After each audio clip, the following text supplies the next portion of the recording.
भक्तों, आज मैं आपसे एक बहुत महत्वपूर्ण बात साझा करने वाला हूं। रोज की पूजा में हमें कौन सी आरती करनी चाहिए, यह सवाल लगभग हर घर की माता बहन के मन में कभी न कभी जरूर उठता है, क्योंकि हर इंसान चाहता है कि उसकी पूजा पूरी तरह सही हो, भगवान उसकी भक्ति को स्वीकार करें और घर में सुख शांति बनी रहे। भक्तों, घर में पूजा करना कोई साधारण काम नहीं है। ये केवल दिया जलाने या घंटे बजाने का नाम नहीं है। पूजा वह माध्यम है जिसके जरिए हम भगवान से जुड़ते हैं, अपनी मन की बातें उनसे कहते हैं और उनसे आशीर्वाद मांगते हैं। इसी कारण ये जानना बहुत जरूरी है कि रोज की पूजा में कौन सी आरती करनी चाहिए, कौन सा नियम अपनाना चाहिए और कौन सी छोटी छोटी गलतियां हमें नहीं करनी चाहिए। आजकल की भागदौड़ भरी जिंदगी में हमारी माता बहनें ही सबसे ज्यादा नियमित पूजा करती हैं। सुबह उठकर घर का काम, बच्चों की देखभाल, खाना पीना, इन सब कामों के बीच भी वे पूजा अर्चना के लिए समय निकालती हैं। ऐसी श्रद्धा और प्रेम को भगवान जरूर स्वीकार करते हैं। पर भक्तों, कई बार ज्ञान की कमी की वजह से पूजा में कुछ छोटी सी गलतियां हो जाती हैं जिनका हमें पता भी नहीं चलता। आज की ये पूरी बात उसी के लिए है, ताकि हर माता बहन बिना किसी संदेह के पूरी श्रद्धा से सही तरीके से पूजा कर सके। तो भक्तों, आज हम बहुत सरल तरीके से समझेंगे रोज कौन सी आरती करनी चाहिए, आरती कब करनी चाहिए, पूजा की शुरुआत कैसे होनी चाहिए, कौन से नियम जरूरी हैं और कौन सी आरती रोज करने से घर में बरकत बढ़ती है।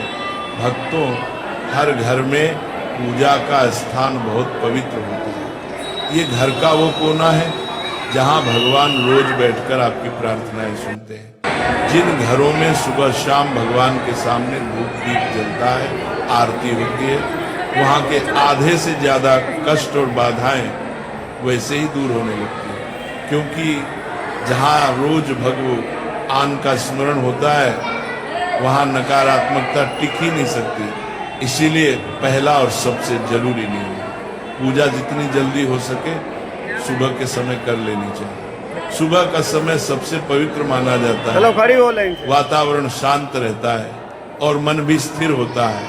इस समय की गई पूजा का फल कई गुना बढ़ जाता है। इसीलिए जितना जल्दी संभव हो भगवान को स्नान कराएं, स्वच्छ वस्त्र पहनाएं और उनके सामने धूप दीप जलाएं।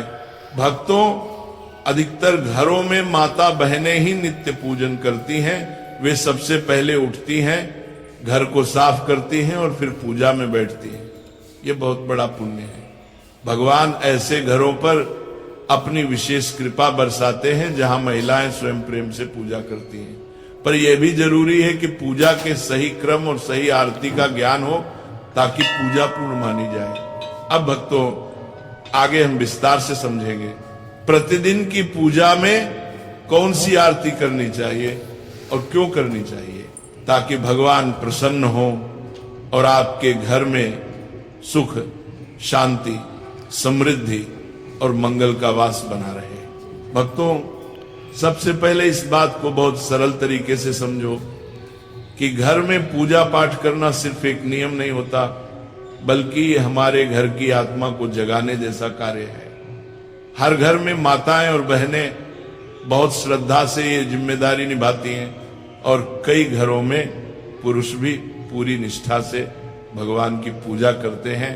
लेकिन पूजन का सही फल तभी मिलता है जब हम इसे समय पर सच्चे मन से और शुद्ध तरीके से करें। सुबह की पूजा कोई भारी काम नहीं है, केवल एक साधारण सा नियम याद रखना है। सुबह 7 बजे से 8 बजे के बीच पूजा पूरा कर लेना चाहिए। इस समय की गई पूजा घर में शांति सुख और बरकत को स्थिर करती है और भगवान का आशीर्वाद समय पर प्राप्त होता है। अब भक्तों, शाम की पूजा का महत्व और भी अधिक है जब सूरज ढलने लगता है और घर में हल्की हल्की सांझ उतरती है। उसे ही प्रदोष काल कहा जाता है। शास्त्रों में साफ लिखा गया है कि अंधेरा होने से पहले घर में दीपक अवश्य जल जाना चाहिए। अगर अंधेरा फैल जाए और दीपक न जले तो नकारात्मक ऊर्जा घर में जगह बना लेती है।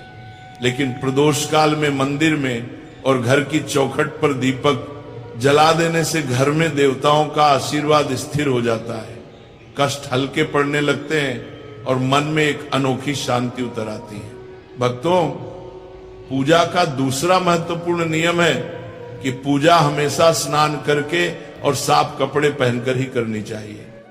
कई बार लोग जल्दबाजी में बिना स्नान किए भगवान को छू लेते हैं या पूजा शुरू कर देते हैं, लेकिन शास्त्रों में स्पष्ट रूप से मना किया गया है। भगवान को पिता के समान माना जाता है, इसलिए उनके सामने स्वच्छ और पवित्र होकर ही जाना चाहिए। अब बात आती है उस बड़े प्रश्न की जो अधिकांश माताएं बहनें पूछती हैं, प्रतिदिन किन देवी देवताओं की पूजा करनी चाहिए। भक्तों, शास्त्रों में पंचदेवों की पूजा को सर्वोत्तम बताया गया है। इन पंचदेवों में भगवान गणेश, सूर्य देव, भगवान विष्णु, माता लक्ष्मी और भगवान शंकर शामिल हैं। इनकी प्रतिदिन पूजा करने से घर में सुख समृद्धि, सुरक्षा, धन, बुद्धि और शांति के द्वार खुल जाते हैं। कई माताएं यह भी पूछती हैं कि क्या सोमवार को शिव जी, मंगलवार को हनुमान जी, बुधवार को गणेश जी, अलग अलग दिन अलग अलग देवताओं की पूजा करनी चाहिए। भक्तों, ये तरीका गलत नहीं है, लेकिन इसे दैनिक पूजा का नियम नहीं बनाना चाहिए।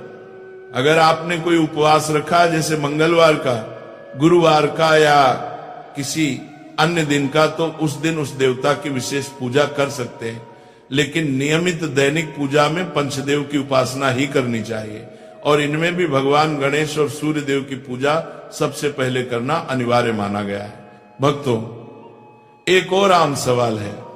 गुरुजी, सुबह बहुत व्यस्तता रहती है, नौकरी, बच्चे, घर का काम, ऐसे में लंबी आरती का समय नहीं मिलता। तो इसका सीधा और सरल समाधान है, यदि समय कम हो तो भी पूजा को कभी छोड़ना नहीं है। स्नान करके मंदिर में घी या तेल का दीपक जला दें, धूप या अगरबत्ती लगा दें और मन से भगवान को प्रणाम कर लें। भगवान भाव के भूखे हैं, बड़े अनुष्ठान या लंबी आरती के नहीं। आपका सच्चा मन ही उनकी सबसे बड़ी पूजा है। भक्तों, सुबह पूजा शुरू करने से पहले सबसे बड़ा और जरूरी नियम यही है कि सबसे पहले अपने पूजा मंदिर को अच्छे से साफ किया जाए। मंदिर की सफाई कोई साधारण काम नहीं है, ये भगवान का स्वागत जैसा होता है। इसलिए किसी साफ कपड़े से मंदिर की धूल हटा दीजिए, वहां की जगह को पवित्र कर दीजिए, ताकि जब आप भगवान की आराधना करें तो वातावरण बिल्कुल शुद्ध और दिव्य लगे। भक्तों, यदि आपके मंदिर में लड्डू गोपाल जी विराजमान हैं तो उन्हें प्रेम से स्नान कराइए। ये स्नान केवल जल का नहीं होता, ये भाव का स्नान होता है, जिसमें आप अपना स्नेह, अपनापन और श्रद्धा उन्हें अर्पित करते हैं। यदि शिवलिंग रखा हुआ है तो उस पर शुद्ध जल चढ़ाना अत्यंत शुभ माना जाता है। अन्य देवी देवताओं को भी भावपूर्वक जल के छींटे लगाकर दिन की शुरुआत की जा सकती है। अब भक्तों, यदि आप चाहें तो पूजा में फूल अर्पित करना बहुत शुभ माना जाता है। फूल भगवान की कृपा, पवित्रता और हमारे मन की सुंदरता का प्रतीक है। प्रतिदिन सुबह मंदिर में 1 लोटा जल भरकर रखना भी जरूरी है। शास्त्रों में कहा गया है कि मंदिर में रखा हुआ जल घर की नकारात्मक ऊर्जा को दूर करता है और घर में शांति बनाए रखता है। यदि आपके घर पर दक्षिणावर्ती शंख रखा है तो उसमें भी प्रतिदिन जल अवश्य भरें। ऐसे शंख में भरा हुआ जल बहुत शुभ और ऊर्जा बढ़ाने वाला माना गया है। भक्तों, अब बात आती है भगवान को भोग लगाने की। प्रतिदिन भगवान को चाहे केवल चीनी, दूध, मिश्री या थोड़ा सा गुड़ ही क्यों न हो, भोग लगाना ही चाहिए। ये हमारी कृतज्ञता का प्रतीक है। अब जब आरती की बारी आती है तो जो दीपक या धूप आपने जलाई है उसे भगवान के सामने 5 या 7 बार घड़ी की दिशा में घुमाएं। ऐसा करते समय अपने इष्ट देवता का नाम मन ही मन लेते रहें। चाहे तो मन ही मन कोई छोटी सी आरती भी गा सकते हैं। यह नियम विशेष